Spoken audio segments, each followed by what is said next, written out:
20 साल की लड़ाई, $2 ट्रिलियन से भी ज्यादा का खर्च और हजारों जानें गईं। और इन सब के बाद आज अफगानिस्तान में कौन है सत्ता में? तालिबान। वही तालिबान जिसे हटाने के लिए सब कुछ शुरू हुआ था। ये हुआ कैसे?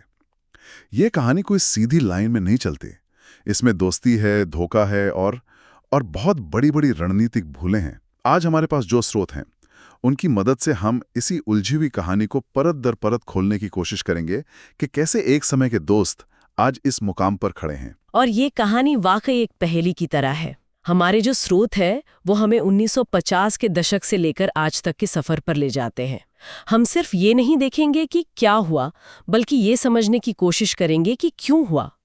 कैसे शीत युद्ध जैसे ग्लोबल इवेंट्स ने जमीन पर लोगों की जिंदगियां बदल दी, और कैसे कुछ छोटे छोटे फैसले जो शायद उस वक्त सही लगे होंगे, उन्होंने आने वाले दशकों के लिए एक ऐसा संकट पैदा कर दिया जिससे दुनिया आज भी जूझ रही है। तो फिर चलिए शुरू से शुरू करते हैं। हाँ। आज के हालात देखकर यकीन करना थोड़ा मुश्किल है, लेकिन एक वक्त था जब अमेरिका और अफगानिस्तान के रिश्ते काफी दोस्ताना थे। हमारे स्रोत बताते हैं कि 1950 और 60 में अमेरिका वहाँ काफी पैसा लगा रहा था। सड़कें, डैम, स्कूल ये सब बनाने में मदद कर रहा था। ये तो किसी दुश्मन देश की निशानी नहीं लगती। नहीं, बिल्कुल नहीं। और उस दौर के जियोपॉलिटिकल कॉन्टेक्स्ट को समझना बहुत जरूरी है। अफगानिस्तान उस वक्त गुट निरपेक्ष था, मतलब ना तो वो पूरी तरह अमेरिका के साथ था, न ही सोवियत यूनियन के। अमेरिका की ये मदद असल में एक सॉफ्ट पावर प्ले था, मतलब तोप और टैंक से नहीं, बल्कि डेवलपमेंट और अच्छे कामों से किसी देश को अपनी तरफ खींचना। अमेरिका की बस ये कोशिश थी कि अफगानिस्तान पर सोवियत प्रभाव ना बढ़े। ये सीधा टकराव नहीं था, बल्कि एक तरह का रणनीतिक निवेश था। तो एक तरफ तो ये दोस्ती की बुनियाद रखी जा रही थी, लेकिन दुनिया के दूसरे कोने में, मॉस्को में, कुछ और ही पकड़ आता है। और उनके अगले कदम ने इस पूरी कहानी का रुख ही मोड़ दिया। 1979 में सोवियत यूनियन ने अफगानिस्तान पर हमला कर दिया। ये एक एब्सोल्यूट गेम चेंजर था। हाँ, और यहीं से अमेरिका की पॉलिसी आप कह सकती हैं 180 डिग्री घूम गई। अब ये सॉफ्ट पावर का खेल नहीं था, ये शीत युद्ध का असली मैदान बन चुका था। अमेरिका के लिए ये सोवियत विस्तारवाद को रोकने का एक सुनहरा मौका था। लेकिन दिलचस्प बात यह है कि अमेरिका ने अपनी फौज भेजने की गलती नहीं की। वियतनाम का जख्म वो अभी ताज़ा था। हाँ, वो एक और सीधे युद्ध में नहीं फंसना चाहते थे। बिल्कुल। तो उन्होंने एक प्रॉक्सी वॉर, यानी एक छद्म युद्ध का रास्ता चुना। उन्होंने सीधे लड़ने के बजाय अफगान मुजाहिदीन को खड़ा किया। हमारे स्रोत बताते हैं कि CIA ने पाकिस्तान की ISI के जरिए इन लड़ाकों को अरबों डॉलर के हथियार और ट्रेनिंग दी। इस ऑपरेशन का नाम था ऑपरेशन साइक्लोन। उस वक्त तो ये एक मास्टर स्ट्रोक लग रहा था ना? उस वक्त तो बिल्कुल लक्ष्य एकदम साफ था। अफगानिस्तान को सोवियत यूनियन का वियतनाम बना दो, उन्हें एक ऐसी लड़ाई में फंसाओ जहां से उनका निकलना नामुमकिन हो जाए। और ये रणनीति कामयाब भी हुई। 10 साल की खूनी लड़ाई के बाद 1989 में सोवियत सेना को हार कर वापस जाना पड़ा।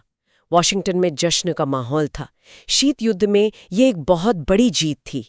लेकिन इसी जीत में ही शायद हार के बीच छिपे थे। मुझे हमेशा ये बात हैरान करती है कि सोवियत संघ को हराने की धुन में क्या किसी ने ये नहीं सोचा कि हम जिन कट्टरपंथी गुटों को हीरो बना रहे हैं उनका आगे चलकर क्या होगा? ये एक बेहतरीन सवाल है। और दिलचस्प बात यह है कि हमारे स्रोत दिखाते हैं कि उस वक्त के कुछ अमेरिकी दस्तावेजों में कुछ विश्लेषकों ने इस ब्लोबैक की चेतावनी दी भी थी। उन्होंने साफ कहा था कि इन जिहादी गुटों को हथियार देना एक ऐसा दांव है जो उल्टा पड़ सकता है। लेकिन सोवियत संघ को हराने की प्राथमिकता इतनी ज्यादा थी कि उन आवाजों को नजरअंदाज कर दिया गया। ये short term gain versus long term pain का एक क्लासिक केस था। नतीजा ये हुआ कि सोवियत संघ को चला गया, लेकिन अफगानिस्तान में कट्टरपंथ और बंदूक का एक ऐसा कल्चर छोड़ गया जो आज तक कायम है। तो सोवियत संघ बाहर हो गया, अमेरिका ने अपनी जीत का ऐलान किया और फिर अफगानिस्तान को उसके हाल पर छोड़ दिया, जिससे कोई फिल्म खत्म हो गई हो और सब अपने अपने घर चले गए। लेकिन जमीन पर तो असली अराजकता अब शुरू हुई थी। सही कहा। और ये एक बहुत बड़ी रणनीतिक भूल थी। अमेरिका का मिशन सिर्फ सोवियत को बाहर निकालना था।